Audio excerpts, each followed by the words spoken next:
So here, Steve Essery in 1991 went about trying to find out the impact of community-level wash interventions.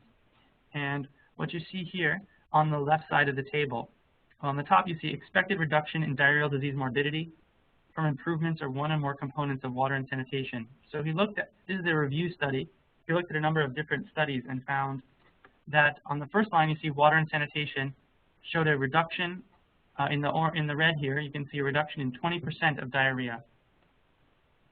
For sanitation, the second line, you see in the red a 22% reduction. Studies that showed a water quality and quantity improvement, a 16% reduction. A water quality improvement only showed a 17% reduction. Water quantity improvement, a 27% reduction. And hygiene showed a 33% reduction. So in the red, you see the percent reduction in diarrhea from these intervention studies in community, this is community again, not school, but community level wash improvements. Now, I think the take-home message here is not that any one of these is better than another. Here you see hygiene seems to have a higher reduction than, for example, water quality and quantity. However, I think it's important to note that these are done in different contexts, in different countries. And the take-home message is that wash interventions have the ability to reduce diarrhea between 16 and 33% in different contexts. Now this is a little bit confusing because some of the arrows didn't come up on the presentation here, but Futrell and Colford did a follow-up where they looked at the different reductions. Now, the arrow on the top points to what we say is the point estimate, or the estimate of effect of different studies. The other arrow, the top right arrow, shows a vertical line. Oh, okay, hold on. I'm going to try and use a highlighter. Murat, will you let me know where I can find that?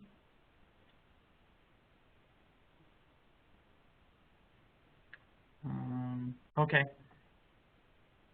So this arrow here shows the point estimate, which we see is this point right here.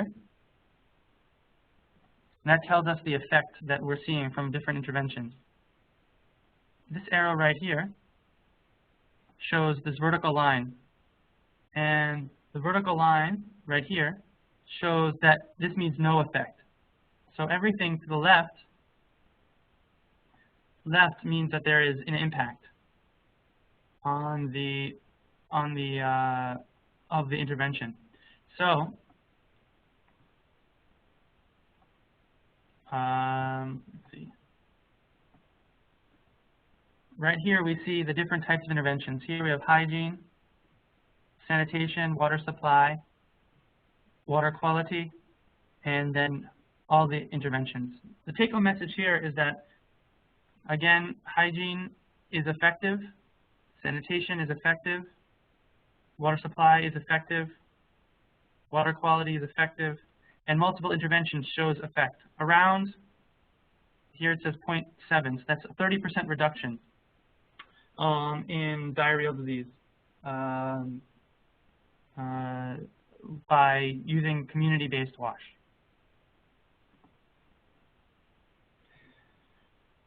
Curtis and Cairncross in 2003 did a similar review looking at hand washing only, and they showed that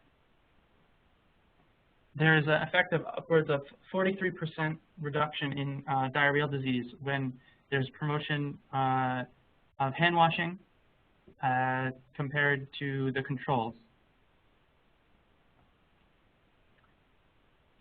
Clausen in 2010 did something similar with sanitation, and he found that nearly all the studies had a beneficial effect. When you're just looking at incidence of diarrhea, they had beneficial effects. Again, this is all community level. There hasn't been any reviews of this type for school level wash because there haven't been very many studies. But now I'm going to talk about, here's some of the other reviews that have been done. similarly if you ever want to reference them. But now we're going to talk about some of the washing school studies that have been done. And again, these aren't the other ones that I talked about were reviews of many, many studies that were conducted. There have been very few studies on school wash. And one of the reasons is because it's very expensive to do this kind of randomized impact study on schools.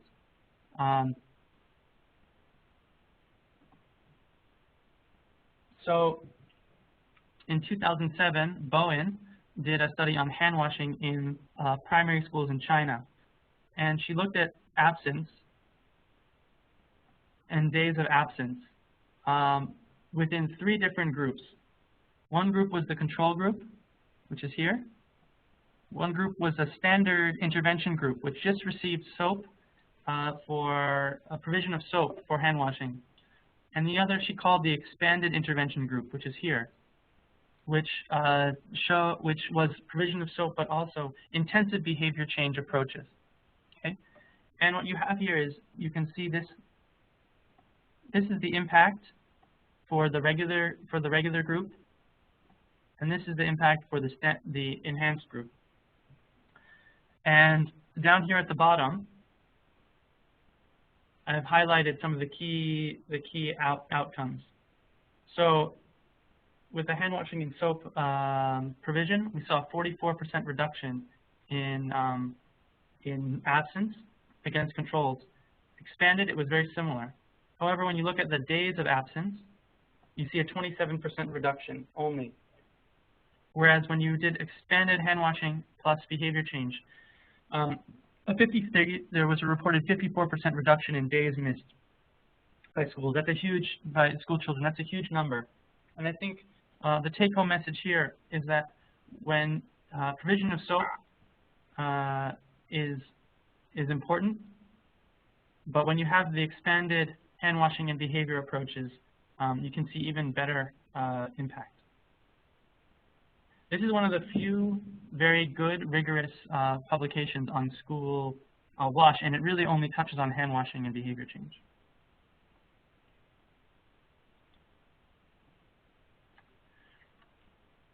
Here's a paper by Kira O'Reilly, published in 2008, and it shows absenteeism at school with a comprehensive water treatment and hand washing promotion campaign.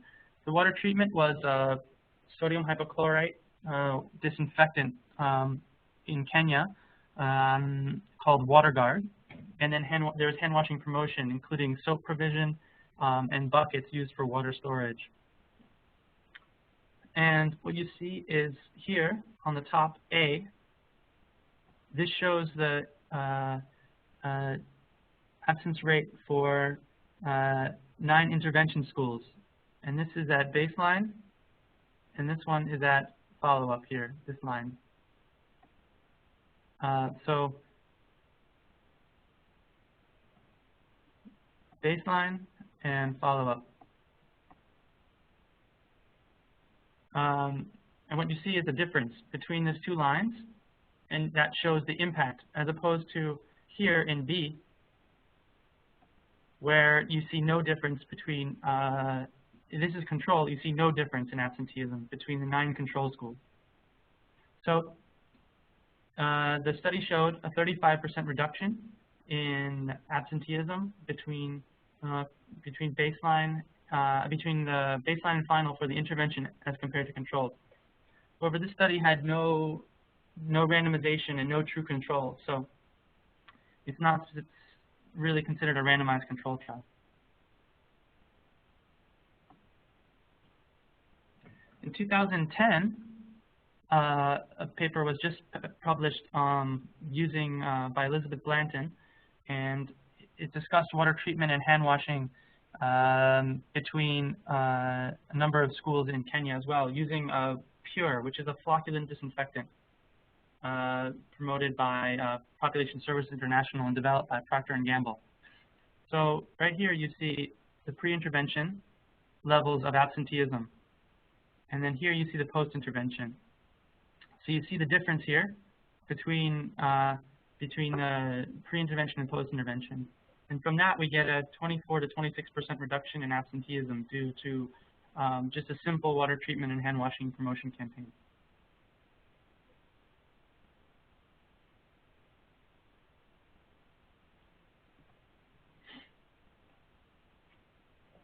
Now, this study by McGill and Kramer in 2004 is very important. It shows the effect of deworming on absence of school children.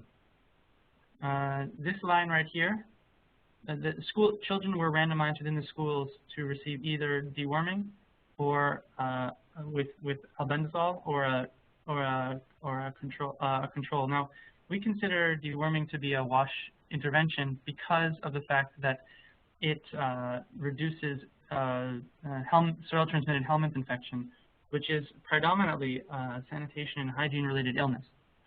Now, let me just take a moment to say that deworming has been shown to be incredibly effective at reducing worm loads.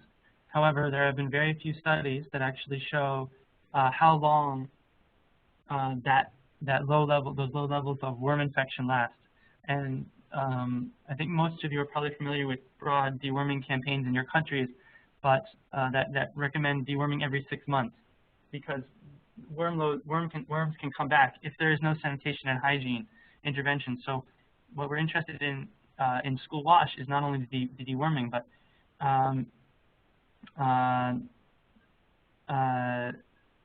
the provision of sanitation and hygiene in schools that increase the sustainability of deworming campaigns. So these things should be done together, both deworming and then provision of sanitation and hygiene at the school level. And as Murad is saying, this is important because it fits school wash within the context of school health and nutrition. So our course here is called School Wash, but really we're fitting within the context of school health and nutrition, and this is a key component. So back to the study. The control is here, so we basically assume this is a baseline line of absence. And what you see here,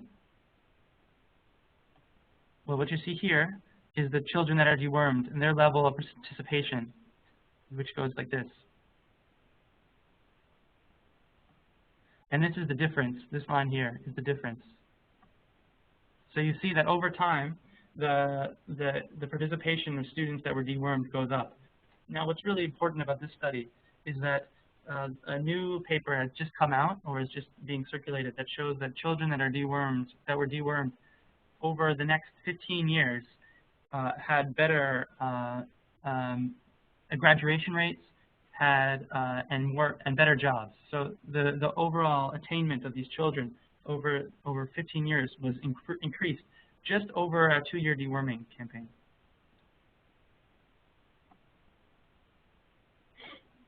Now, this is a 2000 WHO document that estimated the days gained, the school days gained in millions if there was provision of washing schools.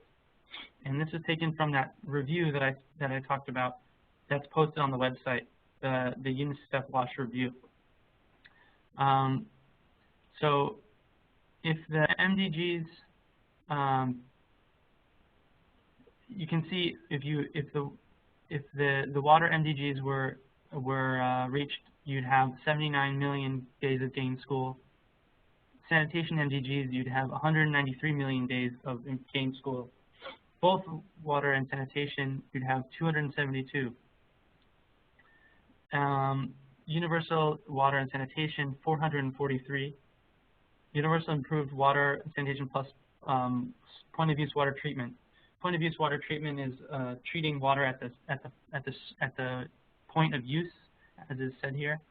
So not just at the source, not just improve source water quality, but